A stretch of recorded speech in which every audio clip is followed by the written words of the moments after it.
افغانستان ملي ټلویزیون قدرمن لیدونکو السلام علیکم ورحمت الله وبرکاتو. قدرمن لیدونکو د خپلواکۍ امنیت ساتونکو خبرونه د چې وړاندې کولو ته زه محمد اسماعیل وفا حاضر شوم.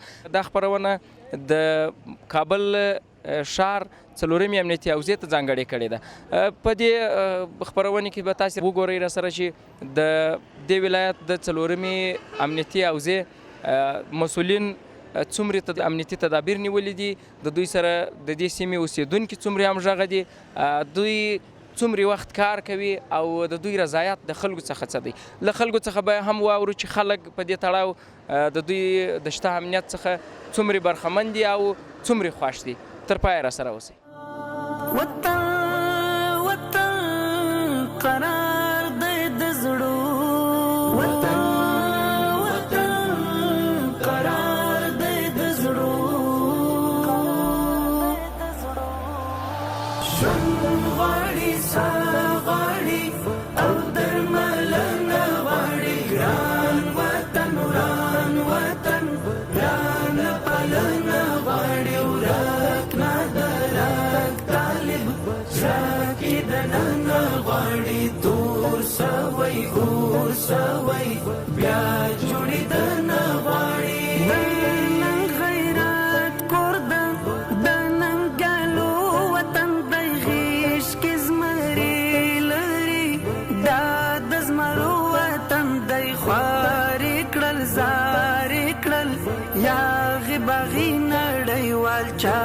چې غربیان مات کړ د هغو وطن دی.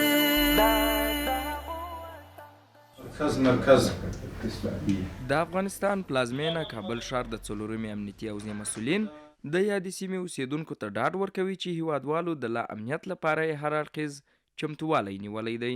دا ټول مجاهدین موږ په کار اچولي دي، که کشفي مجاهدین دي، که اپراتیفي مجاهدین دي، که دغه مثال د پیرو د غزمو د چکپینو مجاهدین دي، ټول مجاهدین ملي لله الحمد په خدمت باندې اچولي دي. نو د دې خدمت سره زموږ د حوزې امنیت لله الحمد اصل په سله کې انشاءالله تامین دی. یو امنیتي پیښه موږ نه لرو لله الحمد. نو موږ په دغه تشکیل باندې چې ماته ته یادوري کې موږ د دغه حوزې امنیت ساتو. هم کشفي مجاهدین متوجه دي، هم کنټرول والا متوجه دي، او هم د ټولي مجاهدین متوجه دي. شپه ورځ موږ خپلې غزمې او پیرې او چکپینټونه او غزمې لرو. نو ولس ته انشاءالله ډاډ ورکوو چې زموږ په کوشش او په خوارۍ سره د دې مطمئن اوسي چې موږ د دې په خدمت کې یو، او د ولس هم دا غوښتنه ده چې د مجاهدینو سره شپه ورځ همکار سي او د دې نظام د استحکام دپاره کوشش وکړي او د نظام شکرانه ادا کړي. افغانستان جنګو ځپلی ملک دی. د دنیا پرمختللي ملکو ته که موږ وګورو په هغو کې مثال ډېرې پیښې کېږي، مثال چې هغه په چاکوګانو خلک پکې ول کېږي، مثال په مرمۍ ویشتل کېږي. دا بله ورځ په امریکا کې پیښه شوې، په کوم ایالت کې ډېر نفر یې مړه سوي ول او ډېر نفر یې زخمیان ول. دا طبیعي پیښې به خامخا کېږي، خو داسې پیښه چې مثال هغه امنیت اخلال کوي یا مسلمانانو ته تشویش ایجاد کوي، داسې پیښه الحمدلله موږ نه لرو. امنیت متامن دی، مسلمانانو ته هم ډاډ او اطمینان ورکوو. موږ خپل هم انشاءالله مطمئن یو. د مجاهدینو د دې خلکو سره همکار دي، خلک د مجاهدینو سره همکار دي. مخکې مثال ما درته وویل چې په افغانستان کې 50 کاله جنګ شوی دی، قسم قسم نظامونه راغلي وه، تبلیغات سوي وه ډېر. د اسلامي امارت د مجاهدینو په مقابل کې هم ډېر تبلیغات سوي وه چې دا به راسي تاسې سره به بد چلند وکړي، بد سلوک به وکړي.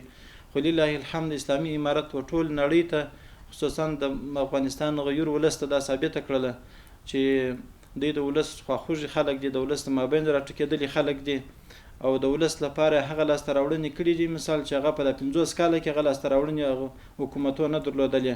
نو زموږ پر ولس باندې اعتماد دی، د ولس پر موږ باندې اعتماد دی. د دواړو جانبو د څه چې د اعتماد راسي، بیا الله پاک امنیت هم راولي او دغه کارونه پر مخ باندې روانېږي. لکه اوس چې امنیت راغلی دی، هم د افغانستان کارونه پر مخ باندې روان دي که نه. دا د دنیا دپاره یو مثال موږ وړاندې کولی شو. د دنیا خلک په دې باندې مثال وایي چې د افغانستان د اسلامي امارت په ترتیب او په نظم باندې او د خلکو د مسلمانانو په همکاري باندې دا امکان نه لري چې ولس د حکومت سره همکار نه وي او حکومت د ولس سره همکار نه وي چې هغه ولس او هغه حکومت جوړ شي. نو موږ انشاءالله مکمل مطمئن یو چې ولس موږ سره همکار دی، موږ د ولس سره همکار یو.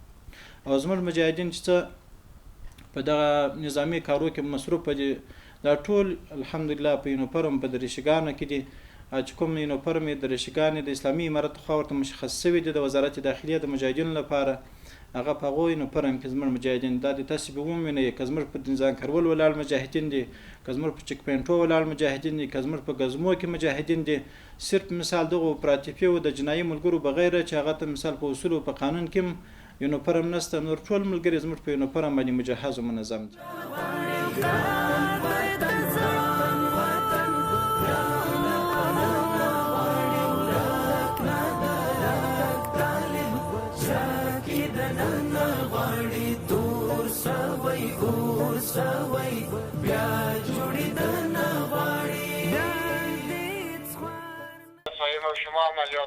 په همدې څلورمې امنیتي حوزې کې بیا د جنایي جرمونو د مخنیوي مدیریت مسؤلین وایي د خپل پرسونل په مټ اوس مهال کولی سي ترڅو د هر ډول جرمونو مخنیوی وکړي.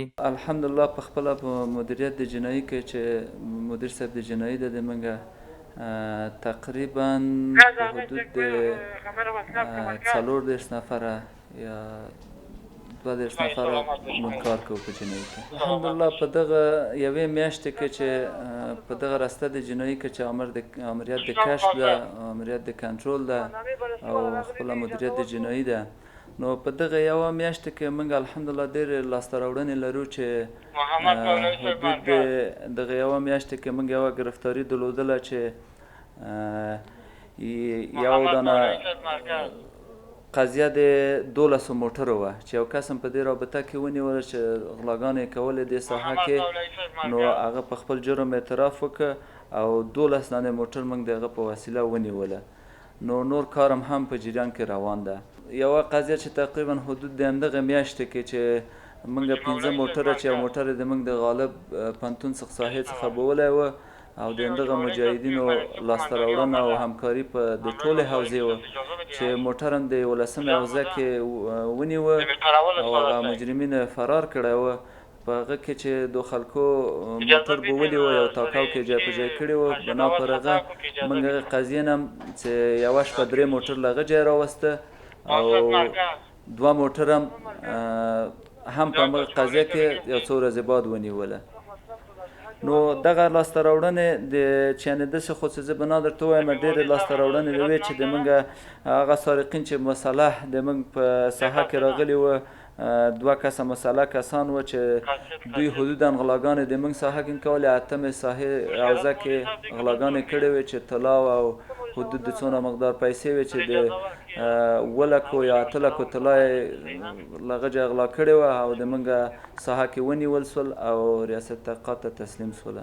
د موږ د جنایي ملګري چې دي حدودا د کنټرول ملګري چې په شریدو کې دي، یعنی تقریبا 20 کسه د موږ شریدو کې دي چې په ساحو کې تید دي، مختلفو ساحو کې هر شرید کې د خپل فعالیت کوي. نو بنا پر دې چې هر قضیه راځي یا هر مشکلي نو د موږ د شرید کارمندان هلته وي چې عاجله اطلاع د موږ حوزې ته راکوي او د موږ د ټولي ملګري دي که د کشف ملګري دي ټول خپل فعالیت کوي په خپل ساحو کې. الحمدلله د موږ د ساحه کې د 4مې حوزې چې کوم خلک ژوند کوي خو مختلفه د هر ساحو خلک دي پکې، نو بنا پر دو موږ په ساحو کې جلسې لرو، دو سره په هفتوار جلسې لرو له وکیلانو سره، ملا امامانو سره، له خپل همکارانو سره ناستې لرو. هغوی الحمدلله موږ سره همکاري کوي، بنا پر دې چې د موږ 4 شمارې د مرکز هم فعال دي د جنایي او خلکو سره موږ سره ډېرې لاسته راوړنې لري. د بنا پر د دو په همکاري چې موږ سره یې موږ دغه لاسته راوړنې لرو.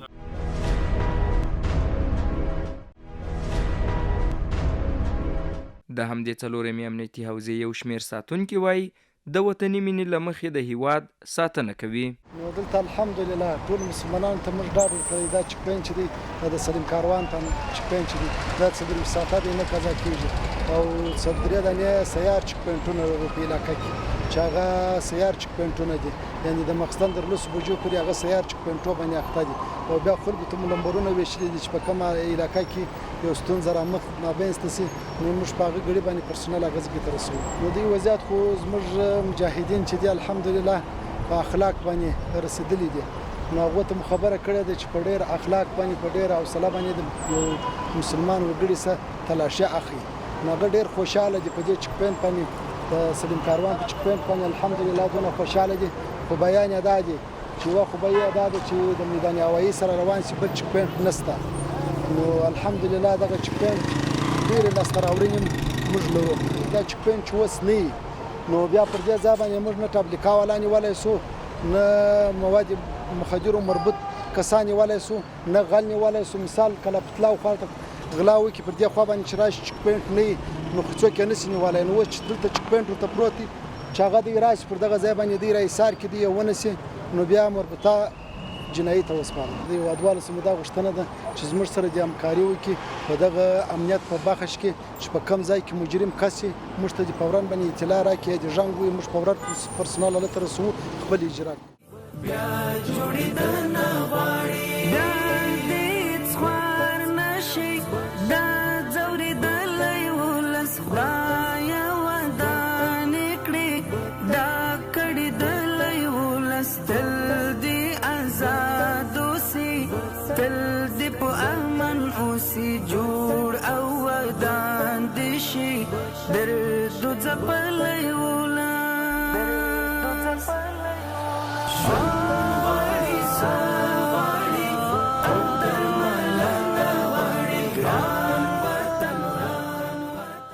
الحمدلله خپل ولس ته دا اطمینان ورکوو چې شپه او ورځ په مال او په سر باندې موږ قرباني ته آماده یو. الحمدلله موږ عام ولس ته دا اطمینان ورکوو چې انشاءالله ورځ تر بلې حالات په کنټرولېدو دي او حالات انشاءالله د برابرېدو په حال کې دي. موږ الحمدلله ستړي نه یو، موږ شپه ورځ خپل ولس ته اطمینان ورکوو او خپل ولس ته الحمدلله موږ ډېر خوشحاله کوم مشکل موږ نه لرو. دغلته موږ پیرې او ګزمې او چک پین لرو دغه حوزې په حصې کې. بعضې وخت د شپې دلته 12 ساعته چک پین هم لرو نو دا حوزې ملګري دي دغلته پیرې د حوزې د ساتونکي دپاره هم دغلته یاست. موږ الحمدلله زیات خوشحاله یو په دې خوشحاله چې فضل د خدای اسلامي امارات راغلی دی او په دې کې د خلکو په خوا کې موږ خبر یاست زیات مشکلاتونه وو، مثلا د شپې تګ بند و، نور شیونه وو، غلا و، دا شی الحمدلله اوس خلاص شوي. اول چې موږ دې حوزې ته راغلو سخته غلاګانې به یې کېدله، بیخي دا یې ګډوډي وه چې حتی بیخي یا وحشت و. بعض د خدای اوس زیات کم دی دلته د شپې مثلا موږ پیرې ورته راوځو په مثلا په میاشت کې یو څوک راځي چې مثلا سرقت رانه سوی یو مشکلات په موږ ته پیښ شوی. فضل د خدای سابقه نه زیات مخ نیول سوی دی. اوس فضل د خدای اوس زیات ښه سوی دی، مخکې هم ښه و اوس هم زیات ښه سوی دی چې څنګه ورته وایو مثلا په مزرعت خواهي ورته وایي چې استاذه وروره دلته ګوښه که موږ ته یو تلاشي راکړه شکمن سوي یو یو تلاشي هغه په دواړو سترګو راته درېږي تلاشي ورنه کوو خپل ولسوالي اجرات کوو بیا ته یې لکوو. مونږ دغه غوښتنه ده چې باید مثلا موږ سره هماهنګه اوسي که مشکلات چې باید موږ ته خبرداری ورکړي یا هم په دا چک پوینټ کې چې راځي باید د دوی چراغ روښانه سي په دغه اصولي چې څنګه موږ ورته ولاړو خدمت ورته کوو دوی هم باید موږ سره کومک وکړي انشاءالله هیڅ مشکلات به رامنځته نه سي. بل لور ته په همدې څلورمې امنیتي حوزې کې میشت اوسېدونکي یا د ساحې کې د بشپړ امنیت څخه رضایت لري او په وینا یې په ډاډ سره د یوې سیمې څخه بلې سیمې ته ورځي. از مجاهدین امارات اسلامی همیشه وقت به خدمت ما رسیدگی کامل صورت گرفته. امنیت شب و روزی کاملا خوب است، راضی هستیم و در مشکلات مردم همیشه وقت رسیدگی کامل صورت میگیره بدون وقفه بدون کدام مشکلات. دیگه هیچ گپی وجود نداره.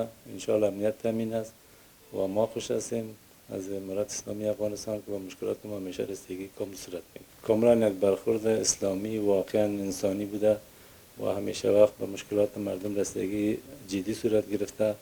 هر لحظه شب و روز از امنیت کامل برخوردار است مردم بدون تشویش بدون سکتگی، از جلوگیری از فساد اخلاقی، از سارقین، از سرقت کننده ها همیشه جلوگیری میشه. الحمدلله ما راضی هستیم، شکر خداوند است، نعمت بزرگ خداوند است، دیگه هیچ مشکلی وجود نداره. همیشه وقت ما با کدام مشکلاتی که به ضرر مردم باشه، به ضرر جامعه باشه، به ضرر امارات اسلامی باشه، نمبرهای تلفن آموز از تمام پرسنل حوزه پیش ما موجود است. بر سه وقت ما که با تماس میگیریم به محل حاضر میشن و به مشکل رسیدگی کامل صورت میگیره. چلند خو ډېر ښه چلند ده. لومړی خو باید وایو دا صنعتیات پخوانه ډېر ښه امنیت ده، ډېر ښه رویه کوي خلکو سره، ډېر یو ښه خلکو سره ډېر اړیکې لري، داسې یو اجتماعي ټولنیز چلند خلکو سره ډېر ښه چلند کوي. فضل د خدای ده له پخوانه یو په لس یو په سل ډېر ښه ده، نه غلاوې شته نه پخوا غوندې اختطاف دا موضوعات بیخي د منځه تللي. زه خپل یو تاجر یم، ډېر خوشحاله یم چې په ساحه کې ګرځم ډاډه سره ګرځېږم. ډېر به د دا احساس درلودو د غلو نه د فساد نه د هر څه نه فسادونه ډېر وو اوس ډېر امنیت ته ډېر خوشحاله یو موږ دا همکاري کولی موږ همکاري څه کول لرو موږ عادل راپور ورکوو څه مشکلات وي څه هغه یې موږ راپور ورکوو د حوزې سره هماهنګ یو مخکې ما یادوري وکړه داسې د ټولنیزه داسې یوه ده حکومت د خلکو نه جوړ دی په ډېر خوشحاله وي په دې ویاړو چې ورځ په ورځ له پرونه موږ ورځ په ورځ ښه کېږو بیخي اوس بعض د خدای شاید اتفاقونه اوس ډېر ښه دی د امنیتي حوزې مسؤل رسي تاویږي په ساعت تاویږي شپې ورځې ګزمې کوي بیخي پاک دی د موږ د موټرو څه موضوع او اسناد یې ورک شوي وو جوایسرونه د هغو په هغه کار حوزې اوس خو بیخي پخوانه اوس پاک پنبې و هغې بانې وې هېڅ کار نه مخ نه کړو اوس بیخي الحمدلله بیخي ښه کار مخ روان د افغانستان ملي ټلویزیون قدرمنو لیدونکو دا وه د دې اونۍ لپاره د خپلواکۍ امنیت ساتونکي خپرونه چې ما محمد اسماعیل وفا د افغانستان په پلازمینه څلورمې امنیتي حوزې اړوند مې درته چمتو کړې وه تر نورو او بیا خپرونو پورې چې بیا مو تر درانه چوپړه حاضرېږم راته اجازه راکوئ ښه وخت ولرئ د الله په امان